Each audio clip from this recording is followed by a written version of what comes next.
नमस्कार दोस्तों, civil service institute में आप सभी का स्वागत है। एनसीईआरटी ज्योग्राफी एमसीक्यू का जो आज हम कर रहे हैं ये इसका आज 28वां सेशन होगा।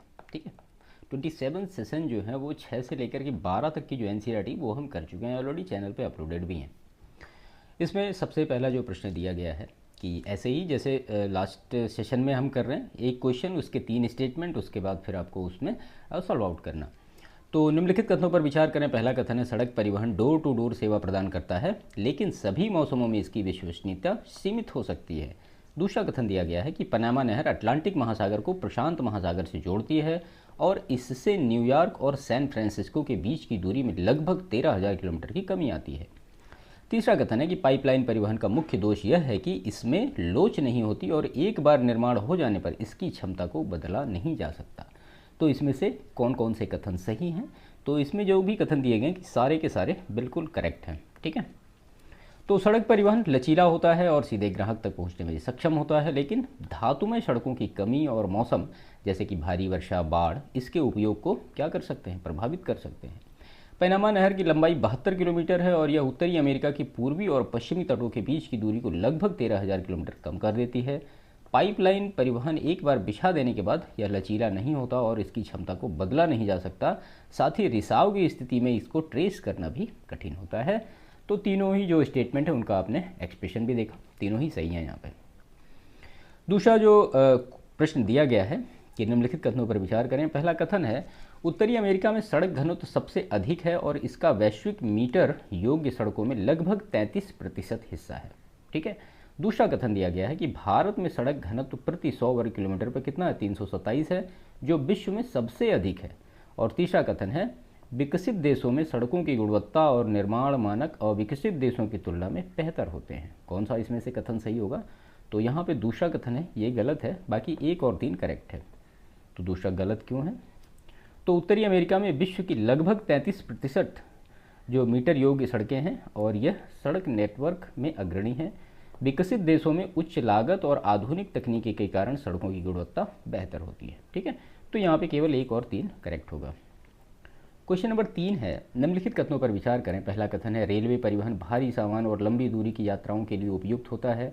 दूसरा कथन है, अफ्रीका और दक्षिण अमेरिका के अधिकांश रेलवे नेटवर्क खनिज संसाधनों के दोहन के लिए विकसित किए गए हैं।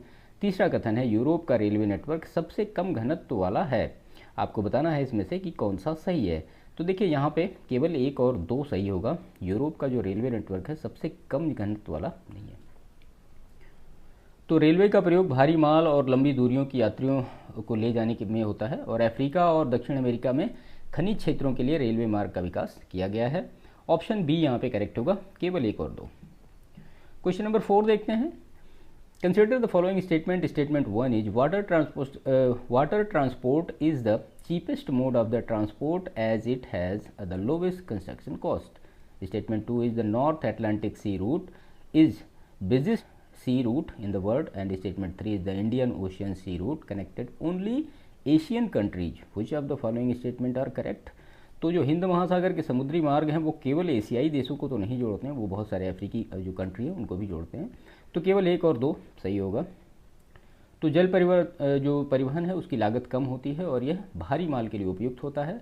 उत्तरी अटलांटिक समुद्री मार्ग उत्तरी अमेरिका और यूरोप को जोड़ता है और यह सबसे अधिक व्यस्त मार्ग है। केवल 1 और 2। क्वेश्चन नंबर 5, निम्नलिखित कथनों पर विचार करें। पहला कथन है, सुएज नहर लाल सागर और भूमध्य सागर को जोड़ती है। दूसरा कथन है, यह लगभग 180 किलोमीटर लंबी और 11 से 15 मीटर गहरी है। तीसरा कथन है, यह नहर मिस्र में स्थित है और इसे 1869 में खोला गया था। तीनों ही कथन बिल्कुल करेक्ट दिए गए हैं। तो तीनों ही कथन सही हैं। सुएज नहर एक प्रमुख मानव निर्मित जलमार्ग है जो यूरोप और एशिया के बीच की जो दूरी है उसको बहुत कम करता है। ठीक है, यूपीपीसीएस में एक बार प्रश्न पूछा गया था कि जो मतलब सुएज नहर के बनने से कितने किलोमीटर का डिस्टेंस कम हुआ है, आप हमें कमेंट करके बताइएगा। क्वेश्चन नंबर 6 है, निम्नलिखित कथनों पर विचार करें। पहला कथन है, पनामा नहर अटलांटिक महासागर को प्रशांत महासागर से जोड़ती है। दूसरा कथन है, यह मध्य अमेरिका में स्थित है और 1914 में खुली थी। और तीसरा कथन है, यह लगभग 72 किलोमीटर लंबी है और अमेरिका की संपत्ति है। तो कौन सा कथन इसमें से सही है? 1 और 2 सही होगा, ये गलत होगा, आपने ऊपर ही देखा है। तो 1 और 2 सही है, तीसरा गलत है क्योंकि 1999 में पनामा नहर पनामा सरकार का नियंत्रण है। ठीक है, 1 और 2। चलिए क्वेश्चन नंबर 7 देखते हैं। तो निम्नलिखित कथनों पर विचार करें। पहला कथन है ग्रेट लेक्स सेंट लॉरेंस जलमार्ग अमेरिका और कनाडा को जोड़ने वाला प्रमुख अंतर्देशीय जलमार्ग है। दूसरा कथन है यह मार्ग विश्व का सबसे लंबा अंतर्देशीय जलमार्ग है। और तीसरा कथन दिया गया है इस मार्ग पर डुलुथ और बफेलो जैसे बंदरगाह स्थित हैं। कौन सा सही है? तो यहाँ पे ये जो मार्ग है ये विश्व का सबसे लंबा अंतर्देशीय जलमार्ग नहीं है। 1 और 3 यहाँ पे करेक्ट होगा। तो यह महत्वपूर्ण मार्ग है लेकिन सबसे लंबा नहीं है। लंबा कौन सा है? तो वोल्गा मार्ग जो है वो सबसे लंबा है। ठीक है, 1 और 3। क्वेश्चन नंबर 8, तो निम्नलिखित कथनों पर विचार करें। पहला कथन है वायु परिवहन उच्च लागत वाला किंतु सबसे तेज साधन है। और दूसरा कथन है अफ्रीका और दक्षिण अमेरिका के कई हिस्सों में हवाई सेवाएं सीमित हैं। तीसरा कथन है संयुक्त राज्य अमेरिका में विश्व के 70% हवाई मार्ग केंद्रित हैं। तो यहाँ पे जो 70% of the world air route are connected in United State, ये गलत है। बाकी 1 और 2 सही होगा। तो अमेरिका में लगभग 60% वायु जो है वो यातायात है, 70% नहीं। तो ये जो छोटी छोटी मिस्टेक्स हैं इनको देखते रहिएगा अच्छी तरीके से। क्वेश्चन नंबर 9 है निम्नलिखित कथनों पर विचार करें। पहला कथन है पाइपलाइन परिवहन ठोस वस्तुओं को ले जाने में सक्षम नहीं होता है और इसका उपयोग दूध है, पेट्रोलियम, गैस, जल जैसी वस्तुओं के लिए होता है। और पाइपलाइन सस्ते और पर्यावरण के अनुकूल मानी जाती है। तो बिल्कुल 3 के तीनों ही यहाँ पे करेक्ट हैं। तो तीनों ही कथन सही है। ठोस वस्तुएं जो है वो पाइपलाइन से भेजी नहीं जा सकती हैं। क्वेश्चन नंबर 10 है निम्नलिखित कथनों पर विचार करें। पहला कथन है राइन नदी जलमार्ग यूरोप का सबसे अधिक प्रयुक्त अंतर्देशीय जलमार्ग है और ये जो है जर्मनी, फ्रांस और नीदरलैंड जैसे देशों को जोड़ता है। और डसेल्डोर्फ इस जो मार्ग पर स्थित एक प्रमुख बंदरगाह है। कौन सा सही है? तो 3 के तीनों ही स्टेटमेंट बिल्कुल करेक्ट यहाँ पे दिए गए हैं। तो राइन जलमार्ग जो है यूरोप के औद्योगिक हृदय से उत्तरी समुद्र तक पहुँचने का ये एक मार्ग है। 1 और 3। क्वेश्चन नंबर 11 है निम्नलिखित कथनों पर विचार करें। पहला कथन है अंतर्देशीय जलमार्ग परिवहन सबसे सस्ता परंतु सबसे धीमा माध्यम है। दूसरा कथन है मिसिसिपी जलमार्ग संयुक्त राज्य अमेरिका का एक प्रमुख अंतर्देशीय मार्ग है। और तीसरा कथन है वोल्गा जलमार्ग रूस में स्थित है और मॉस्को से काला सागर तक फैला हुआ है। तो यहाँ पे कौन सा सही है? तो तीसरा कथन यहाँ पे गलत होगा। 1 और 2 सही होगा। तो वो जो वोल्गा है ये मॉस्को से काला सागर तक नहीं, कैस्पियन सागर तक जाती है। ये सारे फैक्ट याद रखिएगा।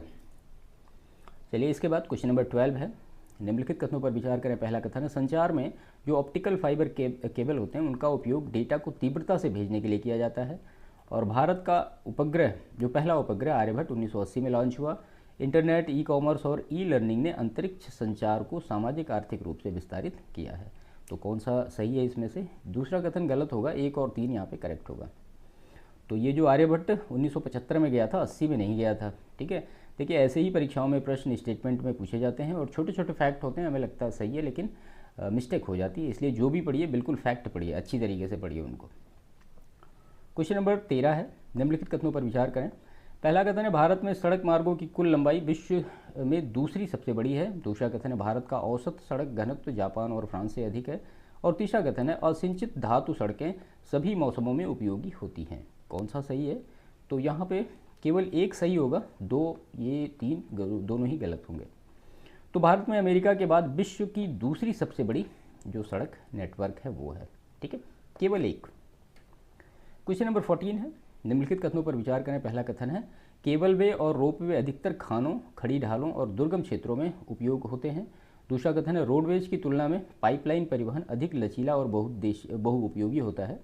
और तीसरा कथन है सड़क परिवहन रेलवे की तुलना में अधिक पूंजी गहन होता है। उपरोक्त में से कौन सा कथन सही है? तो यहाँ पे केवल 1 जो है ये सही होगा, बाकी 2 और 3 गलत होगा। ठीक है, तो केबल वे व रोपवे का उपयोग कठिन भूभागों के लिए किया जाता है, इसलिए केवल 1 सही है। क्वेश्चन नंबर 15 है निम्नलिखित कथनों पर विचार करें। पहला कथन है तटीय नौवहन समुद्री मार्गों का वह प्रकार है जिसमें केवल तटरेखा के पास वस्तुओं का परिवहन होता है। दूसरा कथन है यह भारत, अमेरिका और चीन जैसे देशों के लिए अत्यंत उपयोगी है। और तीसरा कथन है तटीय नौवहन रेल परिवहन की तुलना में अधिक ऊर्जा खपत करता है। कौन सा कथन सही है? तो ऑप्शन 3 यहाँ पे गलत होगा, 1 और 2 सही होगा। तो तटीय नौवहन मुख्य रूप से तटीय क्षेत्रों के बीच सीमित होता है और लंबी तटरेखा वाले देश इसका लाभ उठा सकते हैं। तो केवल 1 और 2। क्वेश्चन नंबर 16 है निम्नलिखित कथनों पर विचार करें। पहला कथन है भारत में दूध की आपूर्ति हेतु न्यूजीलैंड की तरह पाइपलाइन का उपयोग होता है। ठीक है, और दूसरा कथन है बिग इंच जो अमेरिका की प्रसिद्ध पाइपलाइन है जो तेल का परिवहन करती है। और रूस और पश्चिमी एशिया में गैस पाइपलाइन नेटवर्क काफ़ी विस्तारित है। अब आप ये जानते हैं कि भारत में इस तरह से नहीं होता है, केवल 2 और 3 सही होगा। बिग इंच अमेरिका की पुरानी और प्रसिद्ध पाइपलाइन है। रूस, ईरान, कतर जैसे देशों में भी गैस पाइपलाइन का जाल बिछा हुआ है। पहला गलत होगा। क्वेश्चन नंबर 17 है, निम्नलिखित कथनों पर विचार करें। पहला कथन, इंटरनेट का उपयोग आज वैश्विक सामाजिक और आर्थिक जुड़ाव का आधार बन चुका है। दूसरा कथन है, भारत, अमेरिका और चीन इंटरनेट उपयोगकर्ताओं में अग्रणी है और उपग्रह संचार की लागत अन्य संचार साधनों से अधिक होती है, इसीलिए इसका प्रयोग सीमित है। कौन सा कथन सही है? तो ये तो गलत होगा, ऐसा नहीं है, केवल एक और दो ही सही होगा। तो इंटरनेट से सामाजिक आर्थिक विकास का नया चरण शुरू हुआ है और भारत, अमेरिका और चीन जो है वो टॉप 3 इंटरनेट यूजर्स में शामिल हैं। ठीक है, क्वेश्चन नंबर 18 देखते हैं। तो निम्नलिखित कथनों पर विचार करें। पहला कथन है, डैन्यूब जलमार्ग यूरोप की एक प्रमुख नदी आधारित अंतर्देशीय जलमार्ग प्रणाली है और यह जलमार्ग ब्लैक फॉरेस्ट से निकलता है और ब्लैक सी में मिलता है और यह मुख्य रूप से तेल और पेट्रोलियम उत्पादों के परिवहन के लिए प्रसिद्ध है। तो एक और दो सही होगा, तीसरा गलत है। तो डैन्यूब नदी जो ब्लैक फॉरेस्ट से निकलती है और ब्लैक सी में गिरती है, कई बार पूछा भी गया है, और इसका प्रयोग मुख्यतः अनाज, लकड़ी और अन्य सामान के लिए होता है, न कि मुख्य रूप से पेट्रोलियम के लिए। केवल एक और दो। क्वेश्चन नंबर 19 है, निम्नलिखित कथनों पर विचार करें। पहला कथन है, संचार तकनीक में ऑप्टिकल फाइबर केबल के आगमन से इंटरनेट डेटा की स्पीड को बहुत तेज कर दिया गया है और स्पेस साइबर तकनीक में उपग्रह आधारित नेटवर्क को ही स्पेस वेब कहते हैं। और तीसरा जो कथन दिया गया है कि भारत में पहली बार उपग्रह INSAT-1A को 1980 में सफलतापूर्वक प्रक्षेपित किया गया था। एक और दो सही है, तीसरा गलत क्यों है? तो INSAT-1A कब लॉन्च हुआ था? 1982 में, लेकिन पहला जो भारतीय उपग्रह वो आर्यभट्ट 1975 में लॉन्च हुआ था।